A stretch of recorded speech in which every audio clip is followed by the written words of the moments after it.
jàpp ni lu nu mel Barth dafa signé li nga xam ne que moo di son déclin sur le politique jëlee nañ ko foofu si daanaka assemblée nationale tey jii jëlee nañ ko foofu si daanaka assemblée nationale fu tey foofu si daanaka mairie bu Dakar moo xoon que ni combat moom Ousmane Sonko il faut mu am kuy dee politiquement concrètement si l' aspect politique naka na ko daal di jàngatee Cheikh Omar. waaw mais si l' aspect politique nous sommes en politique aussi. li nga laajte noonu am na fu ñu tolloon foo xam ni Ousmane Sonko était considéré comme mort politique. ok Ousmane Sonko dañ ko fi considéré woon comme quelqu'un qui est mort politiquement. ok quand Ousmane Sonko parlait de mortal combat c'était quoi? C'était un combat politique. Dans l'adversité politique c'est toi ou c'est moi. Et am na foo xam ni bu ñu fa eggee si adversité doo jekk sa morom bu pare di ko bàyyi parce que boo ko jekkoo nga bàyyi ko suba bu amee doole dal sa kaw donc sur le plan politique ñoom ñoo nekkoon ensemble. Barth était benn menace peut-être si ñoom. non attends defal ndànk. Pour man Barth ne constitue pas de menace politique pour Ousmane Sonko sincèrement. Ah oui, pour moi, Cheikh Omar, Barth ne constitue pas une menace pour Ousmane Sonko. À vrai dire. La preuve, élection législative y passée, la liste que Barth dirigeait avec tous les hommes politiques, Yuma Andal, Sonko daf leen gagné. Sàmm sa kàddu ñaata la jël ci élection bi passée. Derrière Jàmm ak Njariñ ñaata la jël. quatrième. quatrième la sàmm sa kàddu jël. Sàmm sa kàddu c'était qui? C'était Bougane. Barth Bokum Anta Babacar Ngom Anta Babacar Ngom. bëri Moustapha Sy Pape Djibril Fall Moustapha Sy ñoom ñëpp Sonko gagné. kon Barth ne constitue pas une menace pour Ousmane Sonko. Mieux encore dégg nga Barth mu toog ne Ousmane Sonko Pastef mënuma gagné Dakar yaa ko dégg.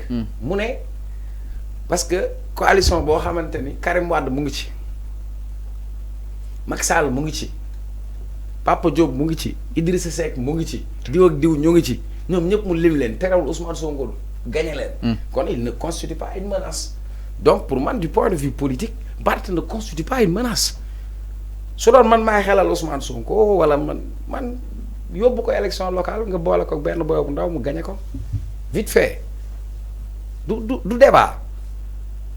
Barth ne voulait pas accepter le leadership politique de Ousmane Sonko bi nga xam ne moo leen fal maire ñu doon ko bañ ñoom léegi dem nañ législative li nga ko gagné kenn musu ko fee gagné nit tout Dakar ba ci sa propre commune voilà kon il peut pas constituer une menace politique. Il peut pas constituer une menace politique de mon point de vue. Maintenant du point de vue politique dañ doon ànd.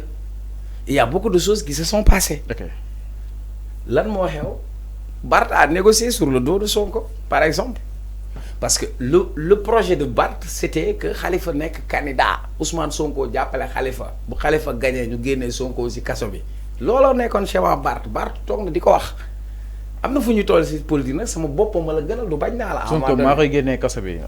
non mooy importance phrase boobu noonu. non du phrase c'est-à-dire il faut aller au-delà des phrases grandes. ok dañu am foo toll foo xamante ni liquidé nañ Ousmane Sonko bokkatul fenn loolu lañ jàppoon Macky Sall rey na Sonko ba mu dee politiquement dootul bokkati mais boobu moment Sonko mu ngi kaaw fii xoola benn kii Bassirou Diomaye xam ni Diomaye moo koy lijjanti mais ñoom Barth gisuñu woon loolu Barth moom li mu gisoon intérêt personnel am la gisoon mooy Khalifa nekk candidat de transition Barth moom foofu la tolloon de. moom loolu la jàppoon na ni Sonko maayi léegi nag sama yaay moom ma ko doon wax bi ma njëkkee jox benn poste ma ñëw kër ga nit ñi félicité ma mu woom ba ma ñëw mu ne ma Omar ma ne ko naam mu ne ma Olof Njaay nee na ku fàtte jubbu bi la fal foo lekku maanaam jubbu bi la fal saa yoo xëyee dee ko diw kaante donc pour man c'est un combat politique et dans ce duel politique c'est un combat fratricide où l'un devait survivre et l'autre devrait mourir politiquement. Donc c'est ça le scénario en fait. Alors bataille, la réaction pour Khalifa Sall jàpp na ni ce qui est arrivé à Barthélémy Diaz est inacceptable li dal Barth xel xalaatu ko exactement jàpp na ni la pilule ne passe pas. L'État du Sénégal à travers l'arrêté du préfet de Dakar a notifié Barthélémy Diaz sa révocation. Barth aussi kii Khalifa jàpp ni digganteeg Barth ak Ousmane Sonko musul yaakaar que ni diggante bi dina yegg si fii concrètement naka ndaa di analyser première réaction bu ki nga xam ne que mu di Khalifa Sall peut-être mën nañ jàpp ni élément clé tey jii bu divorce quoi qu'on puisse dire bu Sonko ak ki nga xam ne que mu di Barth. Oui mais pour man Khalifa dafa yéex a sax réagir. Pour man Khalifa du point de vue politique il devrait être à côté de Barth au lieu de se limiter à faire un communiqué. Peut-être qu'il est en déplacement. Ensuite du moom rek la surprendre parce que peut-être diggante Barth ak Sonko yàqoowul tey bi muy yàqu Khalifa mu ngi fi woon. Tu te rappelles bi Khalifa di génn naan fii kenn gënu fee réew kenn gënu fee donc ñaawoon na ba pare. ak aussi l'intervention de Khalifa Sall si plateau 7TV ak Cheikh Tidiane Youm aussi parti boobu aussi a tout peut-être bouleversé cette relation. Oui mais de toute façon. Je m'en souviens pas trop. Pour man l'affaire ne commence pas aujourd'hui. Leurs relations se sont détériorées quand il y a eu des conflits d'intérêts où Barthélémy Diaz avait choisi son camp. Le monde est contre son camp. wax naa la ko léegi sëñ bi. C'était contre Sonko. Ah mais c'est clair. Pour choisir Khalifa Sall. waaw. Fallou je parle pas chinois wala ba na koy laax ci tukulóor. xaama wala ko tukulóor nag nga dégg. élection présidentielle gaataw yi kam. ndeen Ousmane Sonko nene nder kaso o yaltaani Macky Sall jaggi Ousmane Sonko omo nder kaso Barthélémy Diaz ne yaade Khalifa Sall wi ko Khalifa Sall yiɗi wonde président Ousmane Sonko hedda e kaso so Khalifa joodima noon o yaltina Ousmane Sonko ɗum Barthélémy Diaz wi noon c'est clair mais expliqué na ala alors c'est clair gara doog a dégg la alors mes chers Barth instant bi si toutefois bataille bi mu perdre ko exactement mën nañ jàpp ni c'est sa fin en politique. Bah xam nga nag on ne peut pas décréter une fin en politique parce que politique moom du biir. dafay day xëy rek wasin. ok comprendre pour man Barth yàgg na sur la scène politique maintenant perte ville de Dakar rappelez que ville de Dakar c'est un moyen politique. parce que aussi en termes de visibilité en termes de moyens quand même c'est une ville très importante. Donc c'est très stratégique. Maintenant est-ce que tu vas laisser à ton adversaire moi une arme? C'est ça le vrai débat. Nous sommes en politique nekkuñu ci daayra yi nit ñi di considération nous sommes en politique y a pas de sentiment en fait. C'est-à-dire est-ce que tu vas laisser à un potentiel adversaire le temps de se développer. Le temps d'avoir des moyens foofu la mbir mi toll comprendre. Donc pour man s'il perd la ville de Dakar il perd non seulement un moyen parce que Barth député bi il n'y a pas de débat parce que c'est la constitution qui le dit.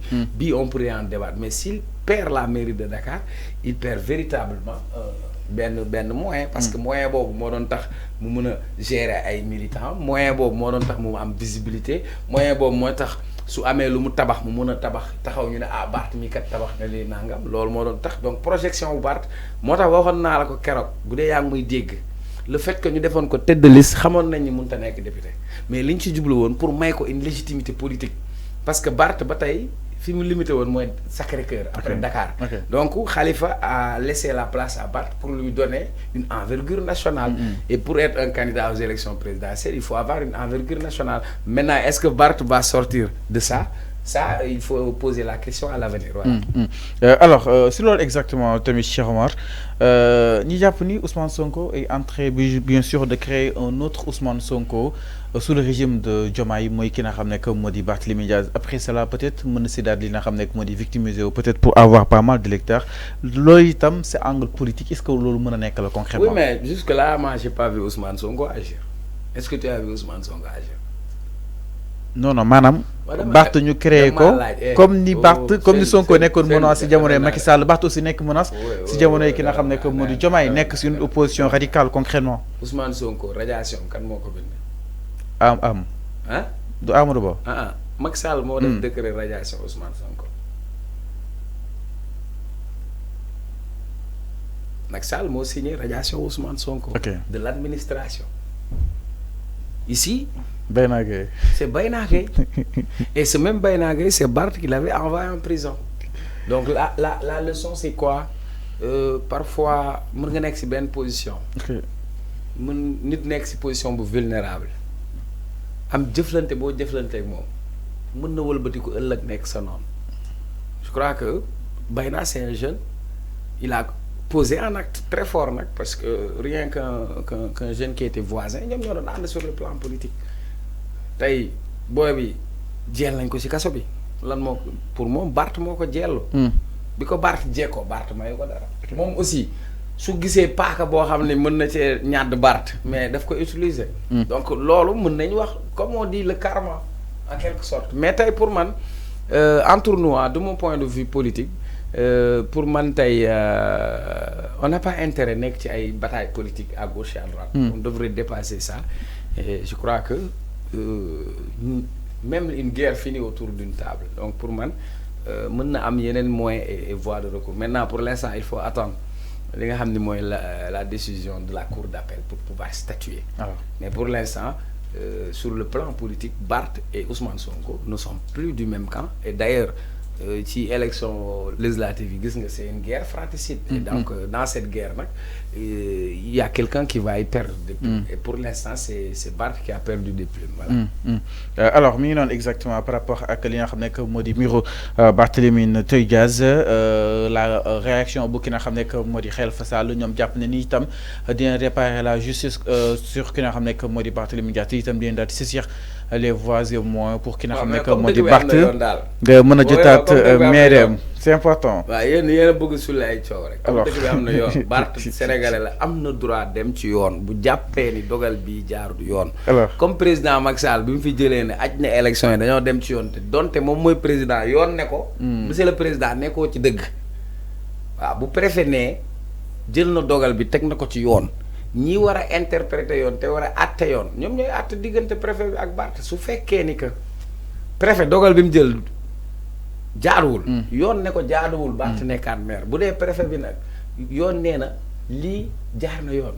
su boobaa yaa xaytu mu laa ñu nekk ci leneen. alors mi ngi noonu ñu daal di ñëw itam si leneen sans plus tarder du côté de la régie exactement si mbiru ki nga xam ne rek moo di Babacar